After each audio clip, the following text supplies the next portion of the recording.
This is Beth Schibley, and this is another episode of Aging Matters in Brevard's Conversations with Caregivers. Today, I am so extraordinarily excited to be talking with Christina and Amy and Fran. They are coming to us through Complementary Cancer Care, an organization here in Brevard County that supports folks who are caregiving with people with cancer. And I'm going to be very inelegant with my explanation of this, so I'm going to pass it along to Christina. Christina, tell me about yourself and your organization. Sure. My name is Christina Texan. I am, I've been with Complementary Cancer Care, helping them out first as a volunteer for about a year and a half. And it's a fairly new nonprofit.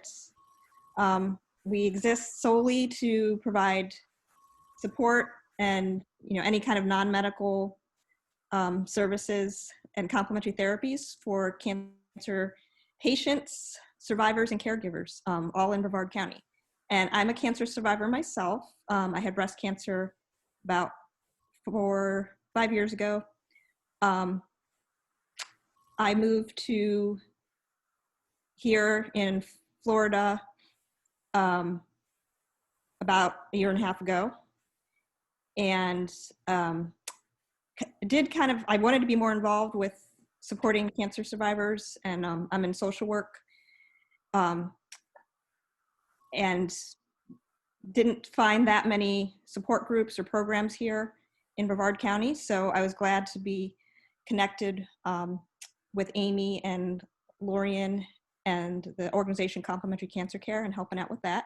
And I did move here also partly to help out with my parents. My dad has cancer as well. It's metastasized into his bones, so he has a lot of chronic pain and side effects from his chemo and those sorts of problems. So unfortunately, it's a personal matter, and also hopefully as a social worker with Complementary Cancer Care and running our support groups and doing individual counseling for anybody that needs it, hopefully we can kind of shed some light for anybody that's watching this, any cancer survivors and caregivers, so that they have a place to go to find people with common problems and issues, and just know that there's resources and support out there. Exercise classes that we offer for free. Hopefully we'll do some nutrition talks and other sources of education and useful topics and presentations for anybody out there. And with that, I'll let Amy introduce herself. She's our oncology nurse and one of the founders of Complementary Cancer Care. So she's a wealth of knowledge. Thank you. So I'm Amy Fentress. I am an oncology nurse certified. I've been nursing for about 29 years, and over half of that has been in oncology. About 2 years ago, Lorian Neergardner and I co-founded Complementary Cancer Care based on a need that I felt like we needed in Brevard County for some complementary services to what was being offered in the community. So that's how the organization was founded. Lorian is a yoga therapist. So like Christina had mentioned, we do mind-body classes, and we're still continuing, even with the COVID issue. We are doing everything through Zoom. Christina did you mention that you're a master's social work student graduate? Okay, all right. I touched on it. Okay. Didn't too much that I will be graduating Yes. this next month. So I'll be continuing on with my master's of social work degree and helping out Complementary Cancer Care. Yeah. I mean, not only is it mind, body, and support, but Christina has put into place some amazing things, art and journaling and a survivorship program. And like, if you go to our website, kudos to her, because she is really the driving force behind it right now, especially with COVID going on, and with her being able to donate hours to us. So the organization itself has just grown, but I have to give a lot of that to Christina for putting the efforts in it and and blessed to have her do her internship with us. So like I said, I'm an oncology nurse. Part of what I do with the organization as well is provide education. So everything we do is free to the patient, the caregiver, the survivor, and every aspect. We're completely funded by donations. So one of the things that my passion is education. My master's in nursing is in clinical education. So I provide free education to patients, caregivers, survivors, and the service hasn't really been utilized that much because, like Christina said, we're fairly new and just getting the word out.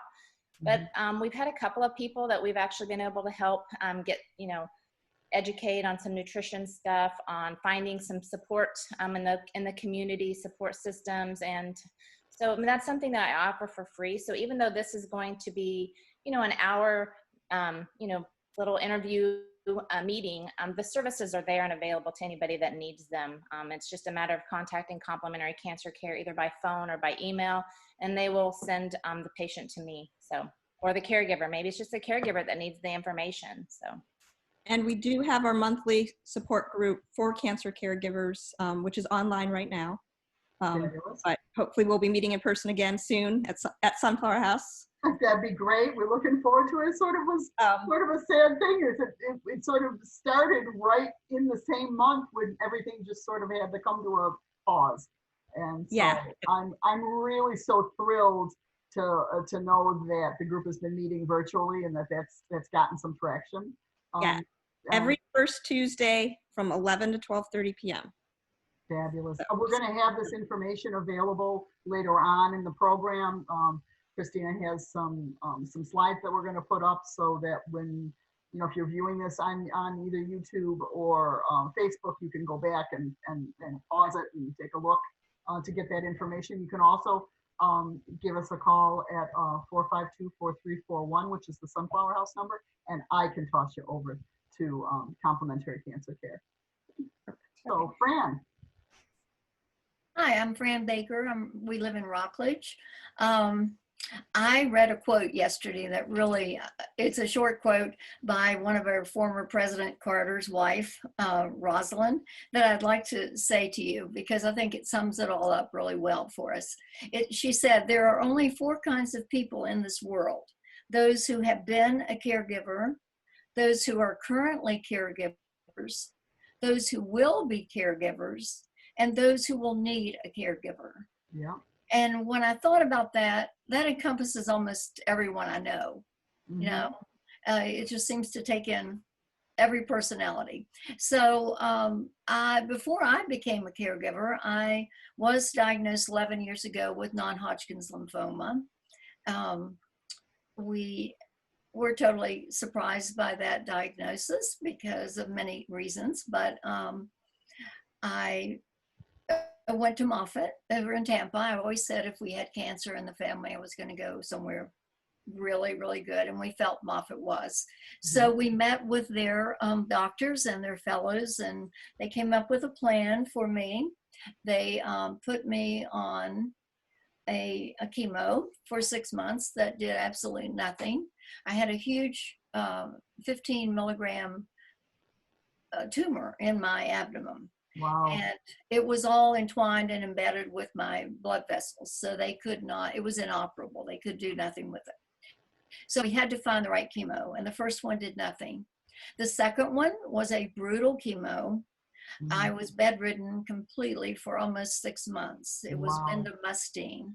And it's a form of mustard gas that they used in World War II in Germany. And I have never been hit like that in my entire life. But it did the job. It took my 15 milligram, I guess it was about the size of a large grapefruit, they told me, down to a small lemon size to 2 milligrams, which I will have because they told me at Moffitt, once you have lymphoma, it's not something that's going to be curable. It's going to always be there. So it's not a matter of when I'm in, or if I'm in treatment next, but a matter of when I'm in treatment. So I did that for a year. Then they switched me to a targeted therapy called Rituxan that I did every month through IV bag. And that keeps you in remission for 5 years. It has now been 7 years, so I am still going strong and doing fine. But then my husband was a great caregiver for me. And so after that, we went along with everything great till 4 years ago when he had prostate cancer, which is a very common cancer. He did have a strong radiation done for that, which 1 in 4 men then develop a rectal tumor as a result. That happened to us about almost 3 years ago now. His was very unusual. We went to many hospitals, many surgeons. We finally found a surgeon that we owe his life to, Dr. Albert over at Advent Health. It used to be Florida Health when we went there. And he did a major surgery. By that time, the tumor had grown to the size of a pork loin roast. It was enormous, and it was blocking everything. So they had a bladder surgeon in with him. It was an all-day surgery. They removed the bladder, removed the tumor. It had to all come out in one fell swoop so that cancers wouldn't be spread throughout the rest of the abdomen. And that successfully happened. He was in the hospital 32 days on the 14th floor, colon rectal floor. That's a long time in the hospital. That was a long time. And 3 times our family was told he will not survive. He will not make it. And I'm pretty much the only one here. We are a blended family. We've been married 35 years. I have 3 children. He has 2, but they live away from the area. So we do have one son down in Melbourne who's an attorney and very busy with his wife is an RN, and they're wonderful. It's just that they have 3 children and they have jobs. So they weren't, an on-person caregiver. But I did manage to make it through all that. It didn't end with his coming home. We had kindred care in fact, we still have them as a result of a month ago again, but they were wonderful. We had a nurse here every day because he had a 12-inch deep rectal wound to be taken care of, wound care. And they were here every day for almost 1.5 years. Then we had PT when he could finally get out of bed, but he was bedridden for months with that being my other caregiver. So, it's been a really difficult time for me. And if you want someone else to talk, I can come back on. I was going to tell you to me, the most stressful things of being a caregiver, but Please, somebody else wants to talk a little bit, that'll be fine. No, that's okay. No, continue, Fran. Continue. Oh. Yeah. Okay. Well, I did want to mention that it was strange that it happened, but right about a month before Sized Cancer Journey, I took a very wonderful 6 weeks caregiving class. And I think one of your partners perhaps is associated with this. It was the hospice care of St. Francis Hospice. St. Francis, yeah. One of your partners? Yeah. And it was down at my church in Suntree. It's called the Suntree United Methodist Church. And there were mostly women in the group, but we met once a week and for the whole morning for 6 weeks. There were a few men, but it was everything in there from me who had not even thought that I would be going into full-time caregiving to those who were at the end of their caregiving time. And it was so informational, and I would encourage you to take the class if it's still being offered. I don't know. But then I've taken another class, which was from Vitas. I think it's how you pronounce it. It's, let's see if I can get this up here. It was just a 2-evening course, but it was all on taking care of cancer patients and a guide for caregivers. And they gave us this nice little book. I have another book that a pharmaceutical company puts out called the Cancer's Caregiver Guide. It's a really, this isn't working out, but it's a big, thick book with lots of sections in it. And then my husband actually went around to a couple of different groups that asked him to come speak on caregiving after he finished his role with me. And he found these wonderful cards called Cards for the Caregiver, Cancer Conversation. And they are on many, many topics. And so in getting ready to talk about today, there were 2 of them that I used. And that's how I came up with what I felt was very important in the caregiving role. The first thing that I found was that you must ask for help, and people are going to volunteer. Your friends are going to say, what can I do for you? Mm-hmm. They were great at bringing in meals, home cooked meals, picked up, to-go meals. But Cy was so very ill, he could not even see his his best friends. He was totally bedbound and in number 10 pain for those 2 years. So it happened that I took care of him full time for like I said, probably a year and a half. And then I realized that I had reached my end of my line. I needed help. And that's, to me, the first thing that I was going to mention, is that you ask for help when you need it. My husband was probably the last person to realize it, because when you are so ill, you think of one thing, and that's yourself. And he's not like that at all normally.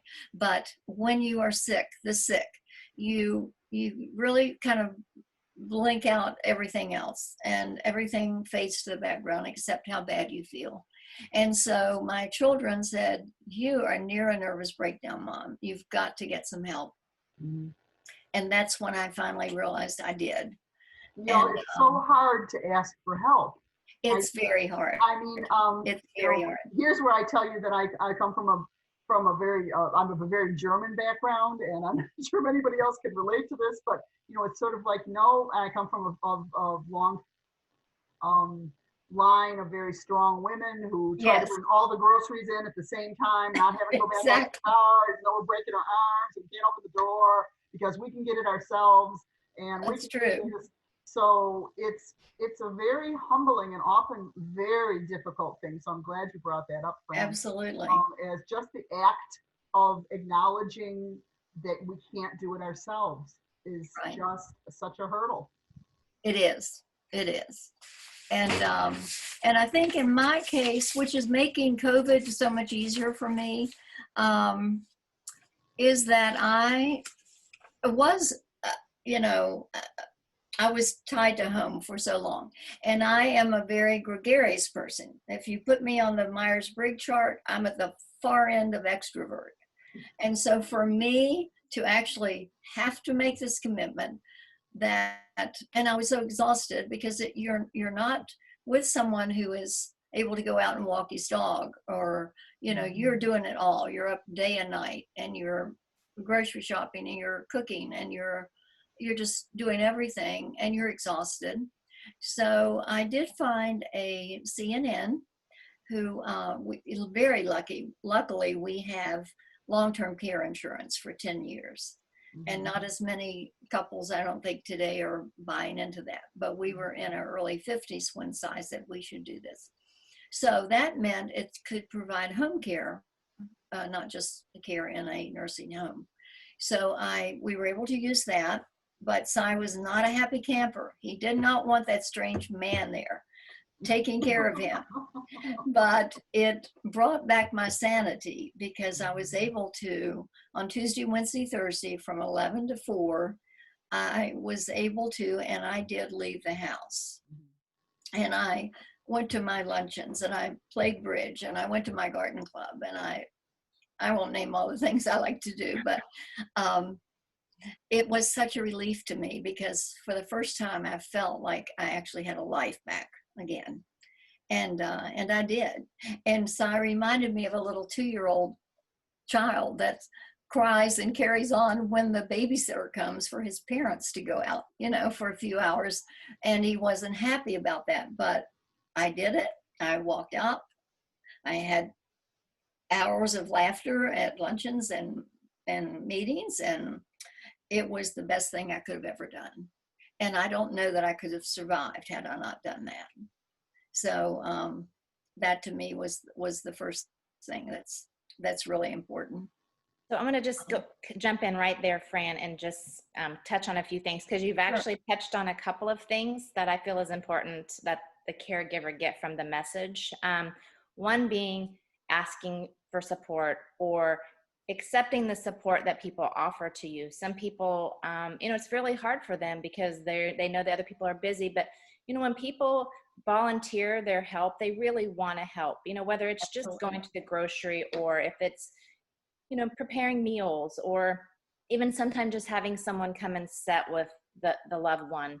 And the other thing that and so, some people don't have, like, you don't have the family support nearby. But, there are local support groups, and, we'll plug in a few of those as well. But finding that outlet and that support system, there's some on our website, there's some resources under support, and their support systems through like Emmerman Angels, Compassionate Friends. There's different support out there. That one of the people that we helped, he said probably the most useful information that I gave him was Emmerman Angels information, because he was able to be, they pair you with either a caregiver or a survivor or a patient, depending upon where you are at, and they can caregiver the patient and the caregiver. And he said that person was the biggest support for him because it was one-on-one, same diagnosis, same journey. So even if you don't have that local support, there are a lot of supports out there. Like I said, we have some listed on our website that we're not affiliated with.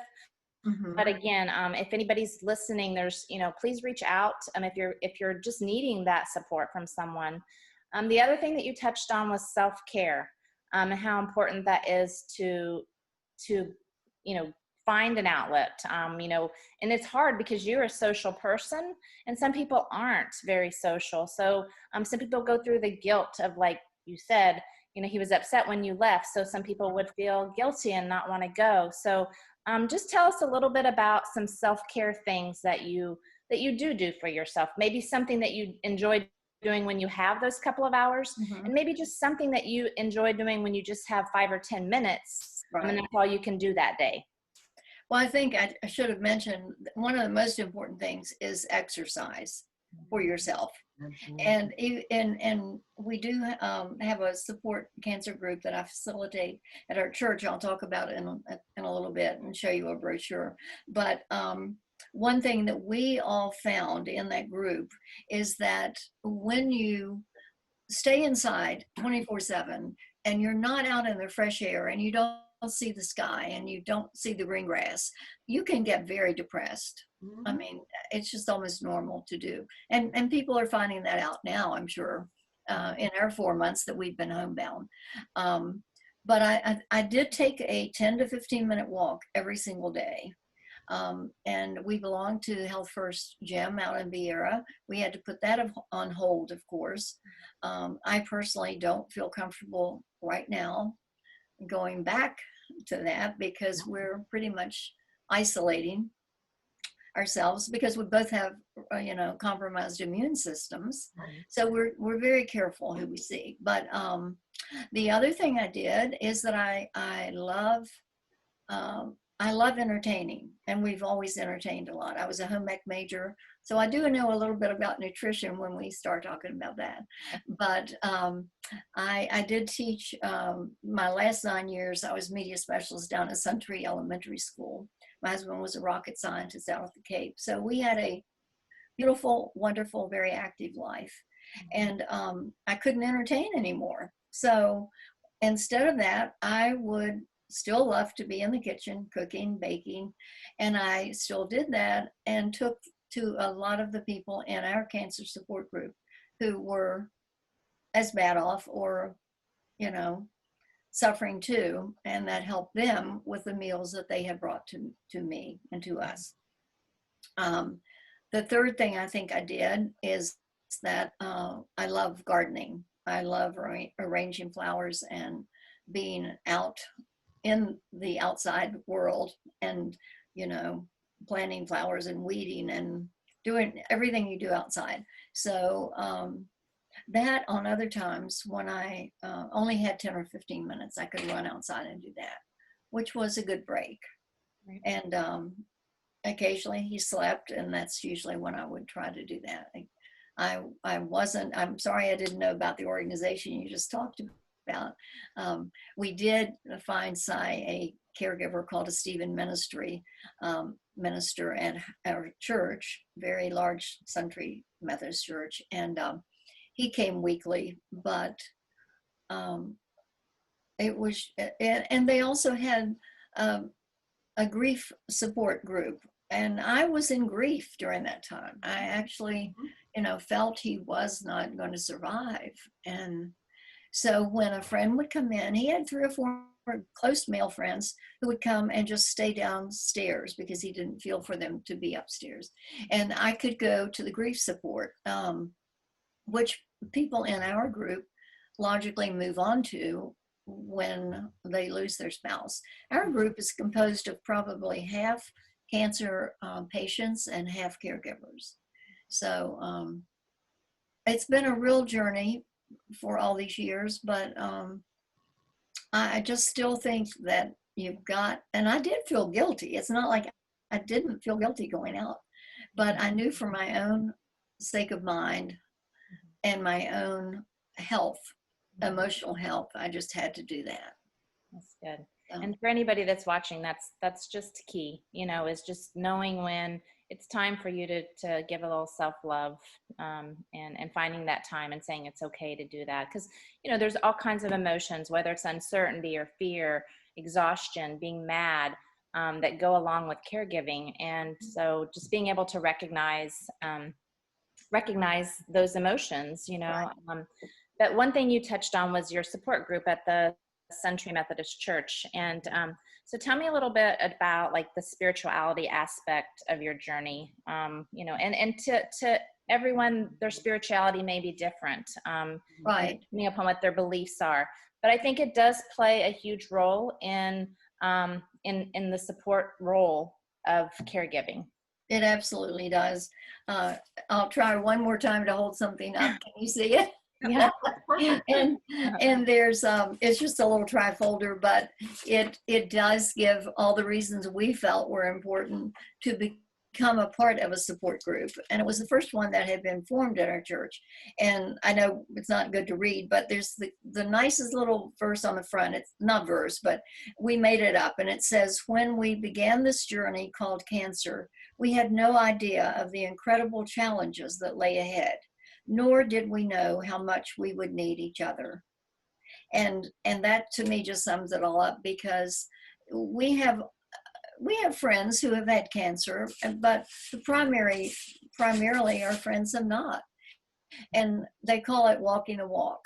And if you have walked the walk, you have a different outlook, I think, and a little bit of an empathy and a sympathy for those going through that someone who hasn't experienced cancer might have. And so our group, we started out with 6 members, and this was about 7 or 8 years ago. And we would put it in the weekly bulletin, to draw members. The couple who started it moved to Vero Beach to an assisted living. So the group was going to fall apart, but Cy and I said we would take it on. And now we were up before all of this happened to 30 to 35 members each month. Wow. Just once a month. And we had all kinds of cancer, not limited to just breast cancer, which I think is wonderful to go to those that you can share with. But we had probably 10 or 12, 15 kinds of cancer.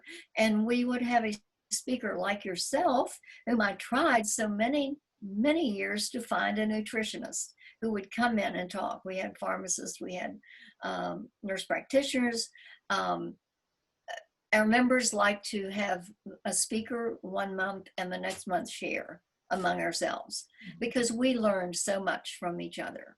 of different types of treatment and different places to go. And as far as the spirituality part, it actually was set up at the beginning to be not just people from our church by any means. There were couples who called and would say, and a lot of people found us through the American Cancer Society down on Wickham Road. We left our brochures in there, and people would call and say, I'm not a member of a church. Is it okay if I come? And of course it was. Right. So I start each meeting with a devotional and a prayer. And I would say probably 2/3 of our members are spiritual. They have strong beliefs, which for me is certainly, I don't know how you function without that, but not everyone believes in a higher power or in God.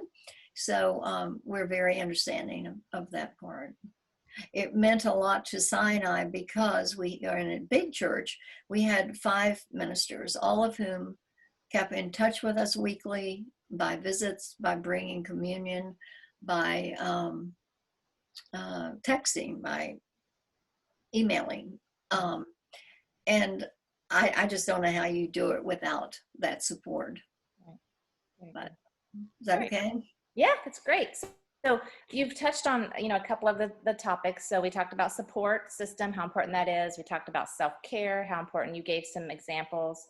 Even, the exercise aspect of it, moving. And we've talked a little bit about the spirituality side of it. But there's also the nutrition side of it, the how our immune system plays a role as caregivers in our overall health. There's the sexuality side of it, and how does that look for a husband and wife situation, and we won't ask for, we will ask you to share whatever you feel comfortable, but I don't want to leave this group without mentioning that, because it is a huge part of caregiving, especially when it's your spouse or significant other. Right. And then also just a little bit about, especially right now with COVID and preventing infections and the education aspect of that. So maybe let's go into the COVID and make sure we get that covered good. And I'll talk a little bit, and then you can kind of share a little bit, and anybody else that has anything that they want to share about it. But right now, I think for caregivers, my biggest advice for them is to maintain their own health and immune system. You cannot educate yourself enough, and you being a patient and then a caregiver, that could have been a benefit to that, and it could have, also there could have been some disadvantages to that as well. Right. But one thing is understanding the body and the immune system, and not to get very scientific, but what we eat, exercise, getting enough sunlight, the hand washing aspect of it, all of those affect our immune system. So speaking just from the caregiver side of that, maintaining all of that while you're trying to care for someone can be very challenging. Right. But you have to maintain and do all those things so that you stay healthy, not just so that you're healthy, but because you don't want to transmit something to your loved one. So if your immune system gets down, well, you're already a compromise because you're a survivor, right? Then you have to worry about what you're going to bring into the home, maybe because you haven't been able to do those kinds of things to take care of yourself. Right. So that's one aspect of it. And then the social distancing, the hand washing, they are key, especially right now, of however you want to get your groceries into your home, whether you want them to be delivered. But the core key really is just maintaining your own health, so that you're not breaking your immune system to be able to get something to bring back into the home to your loved one, is really the key on my side of it as the oncology nurse. Right. Does anybody have any input or questions or anything about the COVID and caregiving? No, I think, Amy, I think that what you talked about just in general, the idea of needing to pay attention to that piece. And Fran, when you were talking before about feeling guilty, about even getting out and doing anything, and I think any kind of self-care at all, it sort of elicits that gut response from us, because we really feel like we need to spend all of our energy and all of our efforts focused towards our loved one. Right. So I think that if we can at least, in our own head, keep it in our head that what we're doing for ourselves has a direct relationship to the care that we're providing for our loved one, that they're not inseparable, that they're not separated, they're not mutually exclusive, they're all intertwined, and that taking care of yourself is absolutely a key part of making sure you can get up and do it again tomorrow. Right. And Right. you're very right, Amy. I think during this time of COVID, it's one of the things that I've been thinking about a lot is where are folks' fears, and what are they doing, and how are they coping during this time? Because this is not, I guess I just want to put it out there. I'm interested in Fran and what you have to say, and maybe Christina would like to weigh in on what you're hearing. This does not seem like it's going to be anything that's going to go away anytime soon. And because it's a marathon, it's not a sprint. Yes. Hurricanes blow through, and things blow through, and we know that it's going to be this long, and then we're going to have an end to it. This is really a draining time on all of us, without adding on to that layer of having cancer, or having someone we love have cancer. So I'd love to hear from the group as to, how that's the additional stressors and how folks are dealing with that. Fran, do you want to answer that? Well, when all the COVID, what are they called? Those 5 o'clock hearings on TV with the team that was meeting up in the White House and all that, we didn't miss a one. So as far as what my knowledge is of COVID, I think we just about have it all down. I never dreamed 4 months later we would be in this situation either. I thought by summer, we had made some travel plans. We had plans with all 5 of my grandchildren up north, and my 3 children. I was going to California last week, supposedly to visit a daughter. None of that happened. And I think that's true for every one of us, that we've had to cancel so many fun events we were looking forward to, that that's a disappointment. But we wash our hands till they're almost raw. We never go out without a mask on.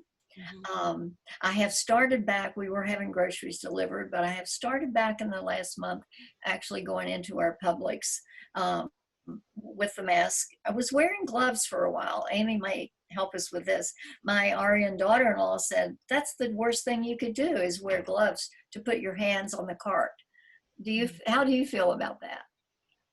I mean, you're protecting yourself, as long as you're not, so you're putting your gloves on the cart to use. Well, if most people will still have the tendency to want to touch their face with the gloves on.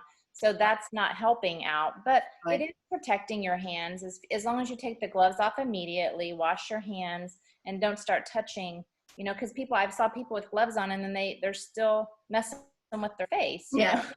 Which defeats the purpose of wearing the gloves. Yeah. I'm not one to ever touch my face. I don't know. But with a mask on, it makes it hard. If you did, I would think it would. My nose automatically itches when my mask goes on. It's like, oh, well, I just have the greatest empathy for these nurses and who work 14-hour days and wear that hot thing because it's so uncomfortable. But we did have someone come. We're doing some, like most people, we've come up with a few projects we want to do around the house and outside, redo our deck. And a gentleman came to our front door yesterday to give us an estimate and take a look and measure. And he did not have a mask on, which just totally shocked me. And so I had to say to him, no one is coming to our house. Really, the grandchildren that are living in Brevard aren't even coming very often because they're all teenagers right now. And they're 2 in college. And they worry about us. So I had to say to him, you don't have a mask on. And I did when I answered the door. And I said, do you mind just walking around the side of the house and I'll meet you out on the deck? Because some people just aren't as germ conscious, I don't think. Yeah. And they're not, they're just not as careful as they should be. Yeah, and they may just not have anybody that they feel is going to significantly impact by their actions. No. But one thing that you just said was that part of being a caregiver is advocating, right? Yep. So you are in an advocation role by advocating for your husband's, situation and not allowing that, interaction to happen. So just another aspect of caregiving, that you have to do. Exactly. So we're going to jump into a little bit about nutrition. Again, my background is oncology nursing, so I'm not going to speak a lot on it because I don't have a degree in nutrition. But I will say to you that, and to any caregiver that's listening, it's probably one of the biggest challenges that the caregiver faces and the patient faces because of all the side effects with the chemotherapy, and just having the desire to eat, having the symptoms of nausea, vomiting, diarrhea, abdominal pain sometimes if it's confined to the GI area, as well as just nothing tastes good, tastes like metal, you have no appetite. So there's all kinds of aspects that go with the nutrition aspect. And sometimes for caregivers, it's challenging because you mentioned that you liked to cook. Right. So sometimes you'll find that you have the wife that is just really frustrated because she's trying everything she can, to help her loved one and fix these meals. And, and then it's taken almost as, a rejection, Right. or, that they just don't want your food, So about statistically speaking, about 80% of cancer patients have some form of malnutrition. Really? So the number, it seems like a high number, but if you're thinking about what we need in a daily, between our proteins and our fats and the vitamins and everything that we need, sometimes it's an absorption issue for them, that their just body's not able to absorb those. Because if they have, especially tumors that are in the GI tract, can break down absorption and digestion.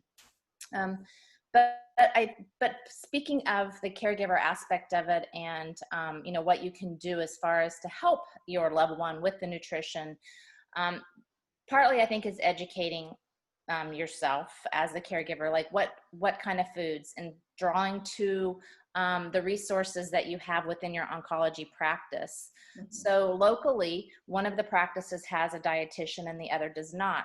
However, if you're in Brevard County and you go to the practice that does not offer the dietitian service, you can get a referral to go over to the other office and be able to have a dietitian consult and give you some dietary education. Okay. So that's really important, especially if the patient has head and neck, and they're going to have problems swallowing, or because what happens to the body when we don't have proper nutrition is, not only is it going to be an immune system issue, which breaks down our ability to fight off infection, which is going to lead to an infection. So we have this malnutrition going on, lessened body requirements needed, we're losing weight, we're losing muscle mass, and then in turn, our immune system is being broken down, and the patients are already at risk for infection because they're getting chemotherapy, which is killing their healthy, blood cells that fight the infection. Right. And a lot of patients don't, their biggest challenge is fighting infection. Once they get an infection, it's hard to come back from that. Exactly. So, tell me just a little bit about like nutrition and how that's been a challenge for you, and maybe some of the things that you have tried, and maybe like where you're at with the nutrition aspect of it. Well, with Cy, I don't think I mentioned that we have spent 97 days now in the hospital in the last 2 years due to his surgeries. He developed a terrific infection being in bed those 5 months, which an infectional disease doctor at home was able to solve for us. We can't go to homes. They said, you're way too complicated. Go straight over to Advent for anything to do with the surgery. But he could not literally move his leg in the bed, even a half an inch, without screaming in pain. So she had a 6-week IV type of antibiotic that only an infectional disease doctor can prescribe. No other doctors can, but we had that here at home. He developed sepsis in the hospital. So all total, he lost 69 pounds during this past 4 years. That was a lot of weight. He looked anorexic, and he's a very nice looking man, but with my home ec degree, I guess we had always eaten very healthy food, always kind of gave up beef, went to chicken, fish, always lots of fresh veggies, a salad every night. Now I'm a little baffled because last 2 weeks ago, he was back at Advent for a full week, 7 days on pure liquids. And they told him, the oncology nurse said to him, when you go home, you must not have any salads, any greens of any kind. And I was baffled, so I called the office and asked the nurse practitioner that we know very well now. And he said, well, I think she's just suggesting something to try. We have to try various things that will not twist his bowel up, his intestine, about every 2 months, just because it's so empty in there, which all the rest of us have a full lot of things in there. His twists itself up, and it's very, very painful and very hard to manage. Lots of vomiting, lots of everything. So he said, I think she's trying, we put him on nutrition bags, those big green square bags, in the hospital that provide all the nutrition based on his blood work. But at home, I said, well, how am I going to plan meals without green vegetables and salads? I've just never done that before, but I do a lot of protein milkshakes and I guess they're called smoothies. They're in a blender, and I put lots of frozen fruits in there and add the protein powder. That seems to keep him satisfied. He does not like all the drinks you can buy. I can't even think of the names of them now because he wouldn't drink them, but Ensure is one that I'm sure many elderly people just almost survive on because it has so many nutrients and calories and all that. But actually in times between these other flare-ups, we pretty much eat just normally healthy foods, oatmeal for breakfast, he loves eggs, and so I think we're okay pretty much in the nutrition area. And you have that advantage because you have that home ec background, but for some people that is a real challenge. Right. Is just understanding like what they're supposed to eat, even if you don't have cancer or you're not a cancer caregiver. Our nation in general struggles with nutrition. Yes. And what do we eat? And a lot of times in the situation that you're in as a patient and the caregiver preparing the foods, is you're eating basically to help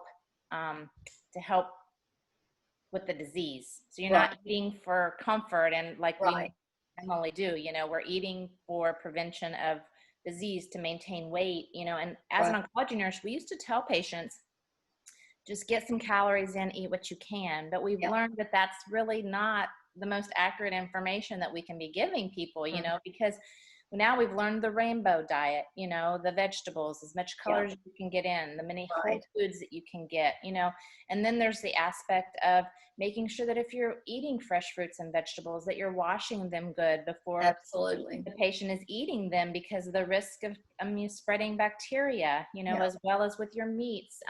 So there's so much education just on nutrition alone that I think is so important. But key takeaway really is making sure that the least amount of processed foods, that is best. limiting the actual sugar intake. And that doesn't mean like from your fruits and vegetables, but, processed sugar. Right. And then, getting that nutrition consult early on.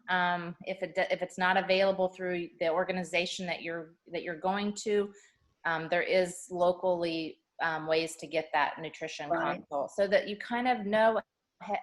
I grew up in the Midwest, so it was fried chicken and mashed potatoes, and and things that people, if you don't know, you think, well, chicken, I'm eating chicken. So I think just understanding the nutrition aspect, because a lot of complications that happen during chemotherapy and during the patient's journey has to do with nutrition. Right. The effects of malnutrition that it has on the body. Yeah. So. And I was surprised with our own group. We have never been fast food people. I think it's been 5 years, if I even that long, since I was at a McDonald's or a Wendy's or anywhere like that, But I found how many people, as they get older, particularly in the ages of 70 and 80, they just give up on cooking. Mm-hmm. And they will call in pizzas, and they will pick up food so I bought about 6 or 8 books on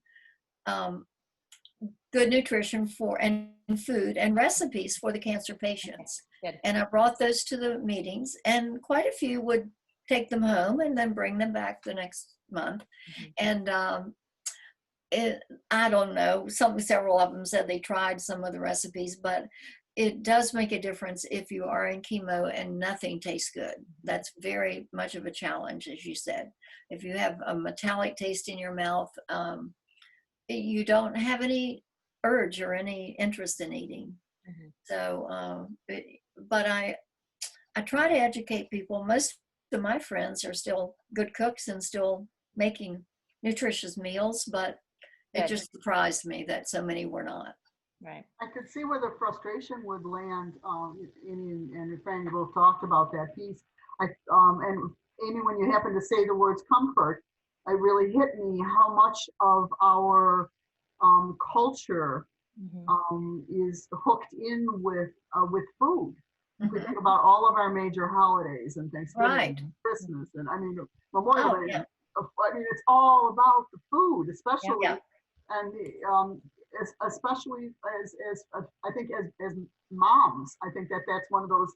That's just a very visceral thing that we show love through our providing of food. Absolutely. And so that can be really that can be a touchstone issue. Mm-hmm. When the person that we're trying so hard to show our love through food is really just not through any fault of their own, but is sort of rejecting that. And you spent a long time and you're trying to get them something good, and like he's or she is just like, no. And they just look at it like, I can't take a bite of it. So there's some emotional stuff that happens, I imagine, with all of this stuff, because like I said, it's all twisted around together. Yeah. Another really good reason, I think, to be able to get in with a support group of people that can say, oh yeah, let me tell you about the time that I spent, 4 hours in the kitchen cooking up, chopping up that damn chicken, just for him to say, I don't think so. So that's, like I said, that can be one of those things that can really help us through those points where we realize we're not alone. That's true. Yeah, that's very true. It is. So.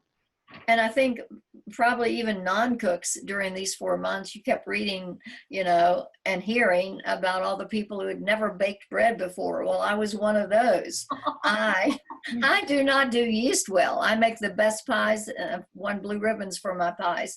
I make the best cookies in the world, but I had never really been successful with yeast. So I made enough bread for 2 months. I supplied all the neighbors, all of our freezers, and I still haven't really mastered it, but I'm better at it. But that wasn't nutritious. That was just comfort food, Right. Nothing's better than a nice warm roll from the oven, so with butter on it. So certainly doesn't smell good. How horrible was that? But I think we've all tried things these 4 months to keep us busy, and out of boredom that we might not do regularly. So Yeah. I think it's also okay for us to recognize that, not to let the perfect be the enemy of the good, and doing what we can when we can. And, maybe a slice of warm bread out of the oven with a whole big slab of butter is not what you want to have every single day for the rest of your life. But right. man, I think that it's also okay to just tip a little bit off the wagon every once in a while and be gracious to ourselves and be forgiving to ourselves when we say, you know what, it's okay. I'm not, it was okay. To indulge occasionally is okay. Absolutely, Yeah. You have to enjoy life during the walk. Exactly. And yes. All right. So I think the one of the topics that I had mentioned was sexuality, and a lot of times it just is no one really speaks of it. And if you're the caregiver of your, if you're the caregiver, you may be dealing with different emotions than the actual patient, and what does that look like for your relationship? And it doesn't matter how old you are, or I know some people are alone, so it's not really so much about the sexuality as the act, but the emotional and physical connection that you feel with that loved one. And if you want to share anything of how you've kind of maintained that closeness with your spouse during this time that wasn't your norm, before. You're speaking to me. Yes, right. Well, Cy is 86 now. I'm 78. So that was at one time extremely important. It does change. Yeah. And we made sure every day, even if he was not able to sit up a little bit, that we had hugs, that we would lay in bed and hold hands, and that we kissed. That you can feel so isolated, I think, as a patient. And a human touch is just all important. And so you substitute what you can. We still hold hands when we're doing our neighborhood walks. It brought a different kind of closeness, I think. And it can be just as good, but it's different. Mm-hmm. But you can see how that would be challenging maybe for a younger couple. Someone your age, yes. Going through that. And it tends to be something that, a lot of people don't really feel comfortable discussing. So it's kind of like the unspoken side effect of this journey.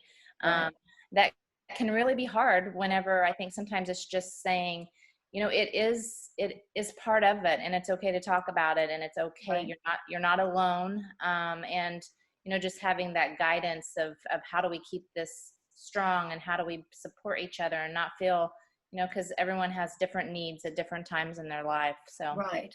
But it's very good. You said hugs and, holding hands. It is just about human touch and connection. Yes. We had a couple in our support group who, the male was diagnosed with prostate cancer. And as you know, sometimes that cancer, depending on your treatment, can make you impotent. And they said, we just won't have any treatment if that's what's going to happen to our marriage. And that to me was like, you value that over life. It was surprising to me. Mm-hmm. And they both were 42, and they moved away actually. So I don't know what choice they made, but it can be very challenging depending upon the relationship and things. So exactly. Being in oncology nursing for so long, it always was just something that nobody felt comfortable discussing, and it was you would see relationships falling apart, where you just felt like if someone would just say, this is normal and you're going to get through this, and these are some resources for you. So didn't want to leave that on the table for the discussion, not to bring that up if somebody's watching that's going through that. So let's see. Any topics that you want to talk about that we've kind of left open? I think I've covered everything I Okay. was going to talk about. The one thing I'll throw in there as well, as far as our resources, and I think Christine is going to share some slides, is I think, you know, from an oncology nurse, what I could say to a caregiver, as far as, you know, what is a really key and important thing is, you know, making sure that you understand from your oncologist and your oncology nurses, and when is it that I need to call you? Like when, at what point and level of concern do I need to notify the office if something's going on, right? So whether it's that fever of, you know, 100.5, whatever your oncologist says, you know, knowing the signs of infection, it doesn't mean you have to memorize them because you're not a healthcare profession, but putting that on your refrigerator. You know, my husband has a fever of 101 and he's complaining of pain on urination, but no other symptoms, right? Well, look at the list, you know when to notify the office, because sometimes whenever, as a, you know, cancer patient, if you leave an brewing infection untreated, it's harder, right? So I would just encourage any caregiver out there, just make sure that you know and understand the importance of what does infection look like. Unfortunately, you do kind of have to take on a little bit of healthcare knowledge. But, you know, that's what we have magnets and refrigerators for and bulletin boards, you know, to create that communication board, you know, so that you know when to notify the physician, what isn't looking right, you know, with my loved one. Very important. So I want to make sure we get that across, because it's so helpful if you know what to look for. And so again, if you don't know those answers and you're looking for resources and you're looking for, you know, that information, again, Complementary Cancer Care, we offer that free one-on-one to anybody that's just looking for, whether it's just searching the web. There's so much good information out there, but there's also information that's not so good. So, you know, we can direct you in some great places that you can find some great resources. When Christina shares the slide, there's a nutrition drop down on our website, and it gives you, I copied some links. Lorian does our webpage, and she put those links in there of just some really good, MD Anderson has a great website. They have webinars that you can listen to that are pre-recorded. They have the chef, they're cooking and showing you different things. But, you know, all in all, if you can get them to have a protein shake with protein and adding some berries, maybe some avocado, and getting that fats and that, you know, in there as well. I mean, sometimes that's what it takes. Add some peanut butter in there. You know, if they like peanut butter, put a banana in there.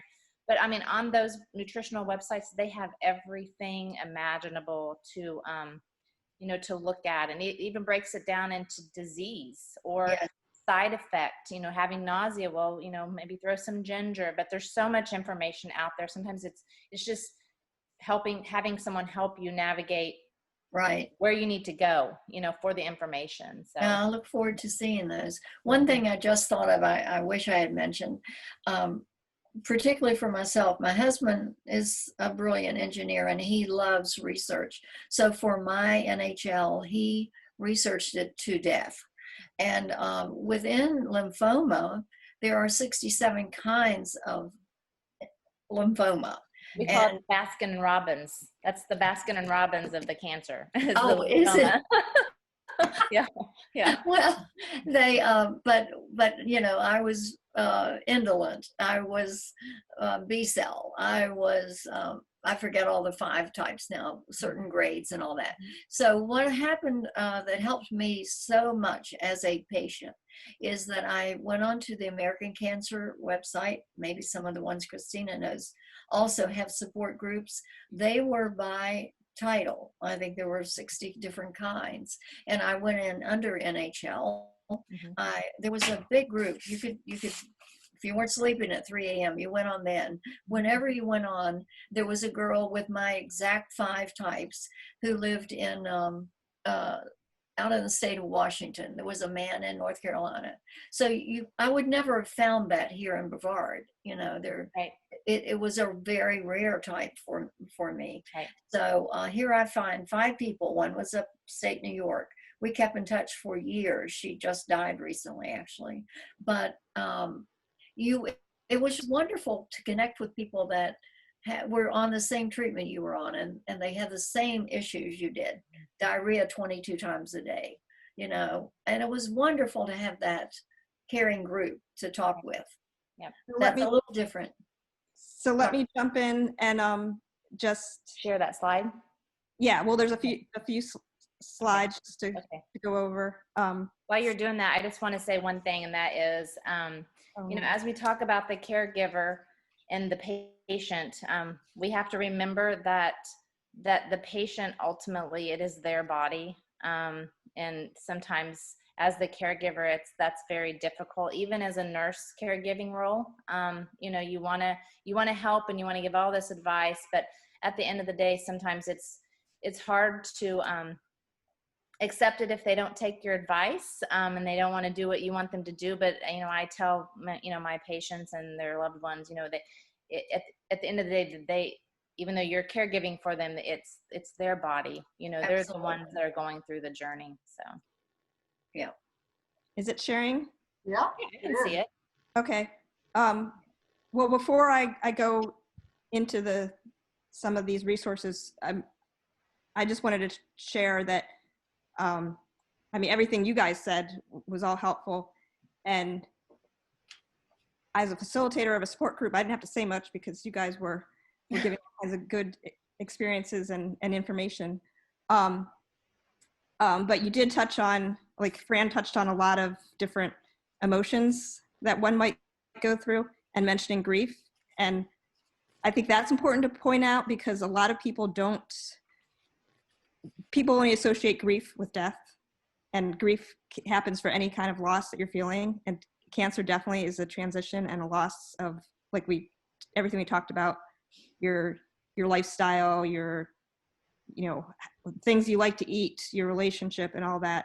And it doesn't come, the stages of grief, as they study in psychology and that, it's not a chronological order.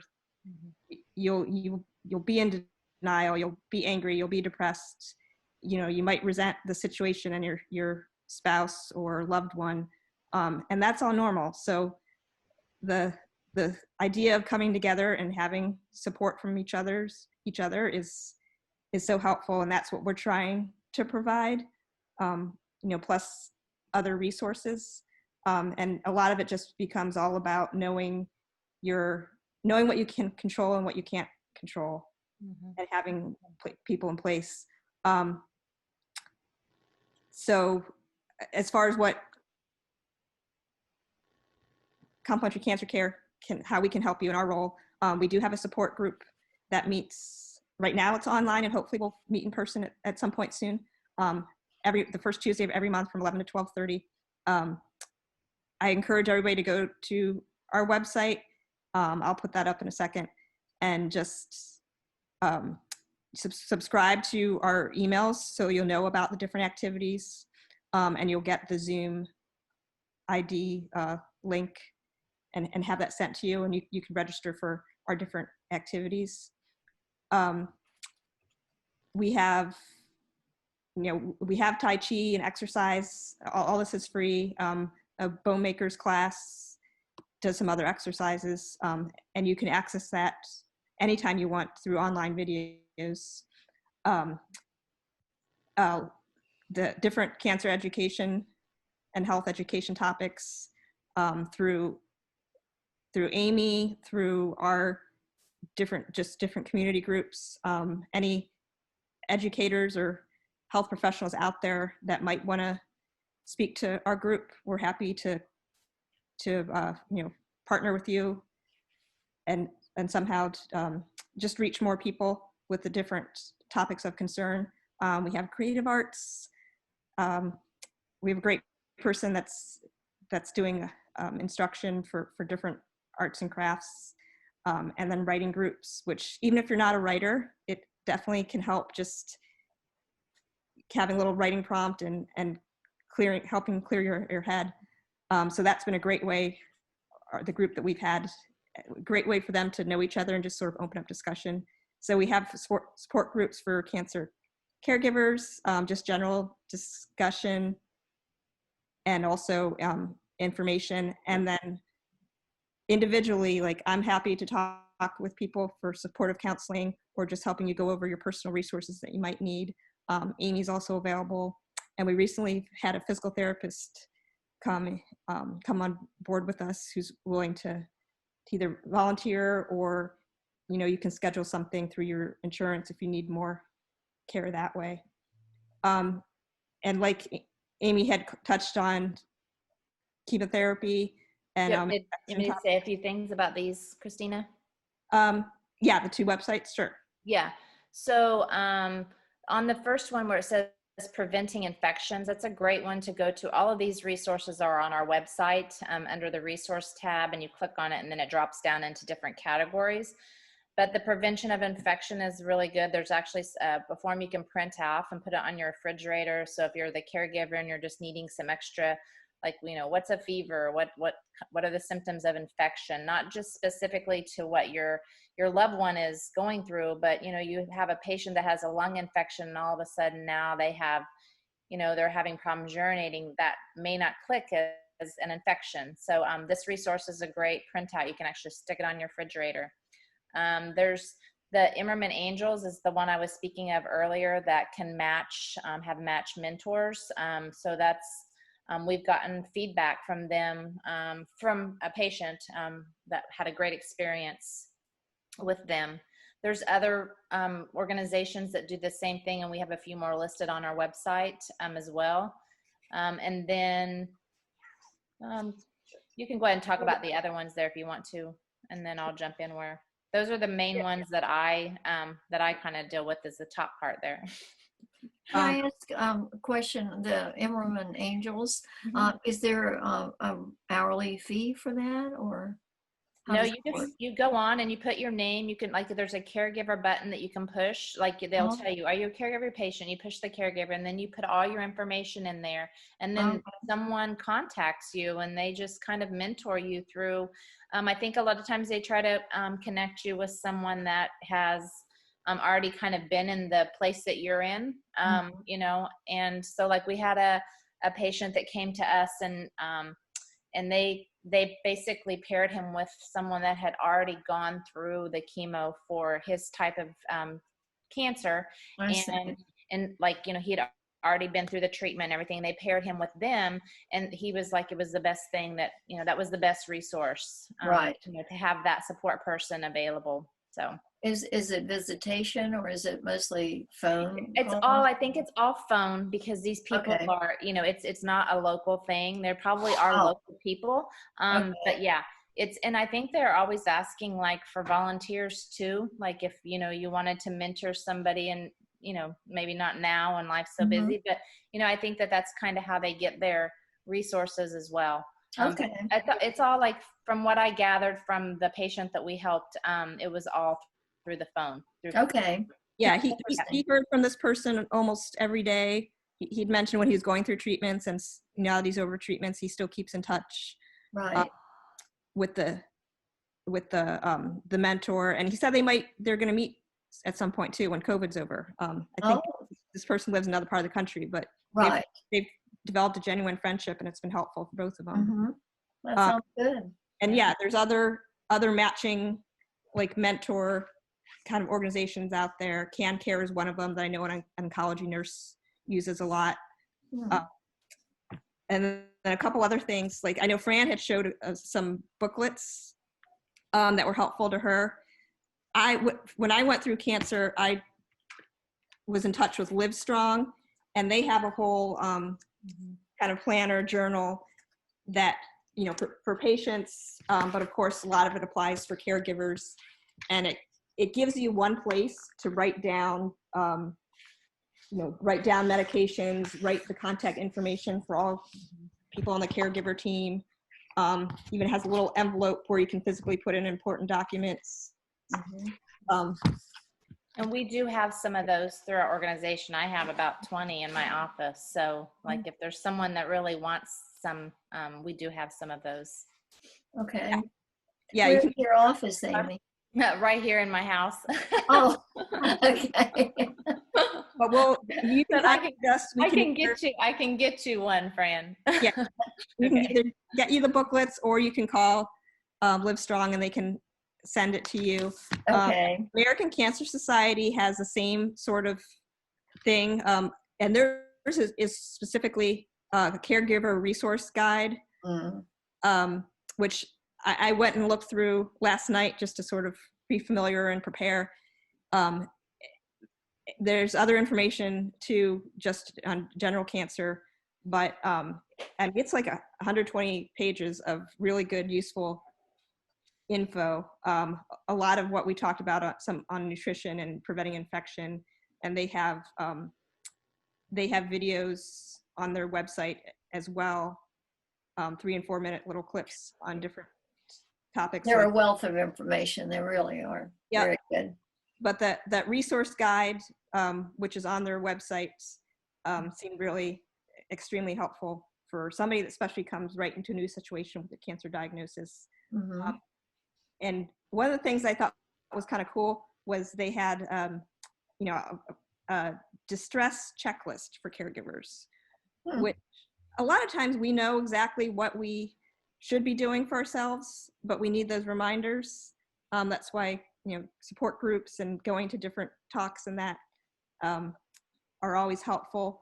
But I thought that was kind of a neat little checklist, and you can actually score yourself on how much help you need. So you kind of know, are you self-isolating? Are you a little bit too angry? Do you need to get out more? But reminders for yourself. Things like, I have a place where I can go to relax or be by myself. Some people don't, they're so wrapped up in everything that's going on and they don't think to take that time for themselves. So I like the idea of having a little checklist for yourself to go through, and maybe if you can find the time every day to at least spend 5 minutes for yourself. And I know Fran said she did that well, of going for walks. So you need to really think about your self-care that way. And then we were just talking about organizing help, not being afraid to ask for help. And usually the people around you, even those that might feel uncomfortable saying something, they're not asking you how you are. It's usually because they feel uncomfortable. Yes. And they don't know what to say. And as hard as it is, they're waiting for the patient or the caregiver to say something, to let them know how they can help. And a lot of people have found various websites helpful to them to either update family and friends on how their condition is. Lots of Helping Hands is one of them. I know quite a few that use Caring Bridge. Caring Bridge, Caring Bridge, was probably maybe one of the first ones. They've been around for a while. You can even connect it to online fundraisers through other sites if you want to do a fundraiser or something like that. And also My Lifeline is another popular one where people pretty much have their own website.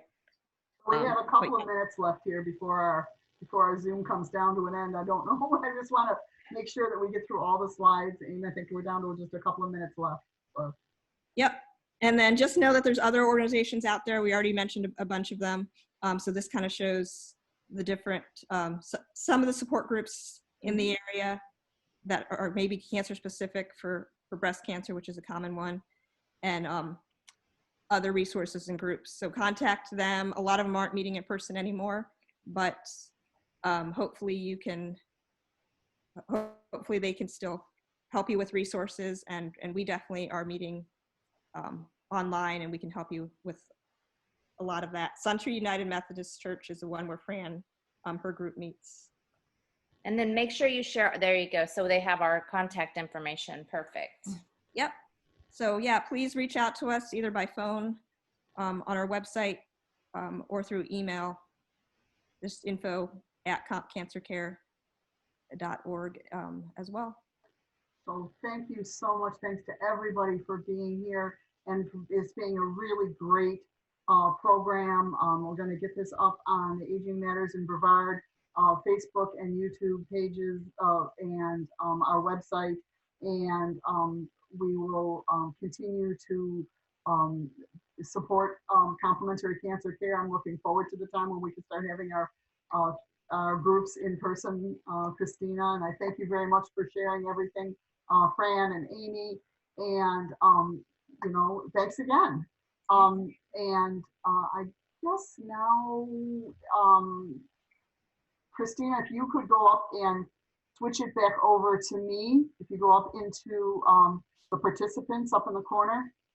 If you have Fran, I want to just say a big thank you to you for joining and sharing your story. And it was a pleasure. I really enjoyed it and got a lot from it. Good. Thank you. Thank you for asking me. Thanks. So, Christina, there you did it. Thank you very much. I appreciate everything. Appreciate everybody being so wonderful, and it's been a great afternoon. And I thank you very much, and we'll keep in touch. And yes, I'd love to do this again with you, ladies. Talk to you soon. Thank you. Okay. Thank you. See you soon. All right. Bye-bye. Bye.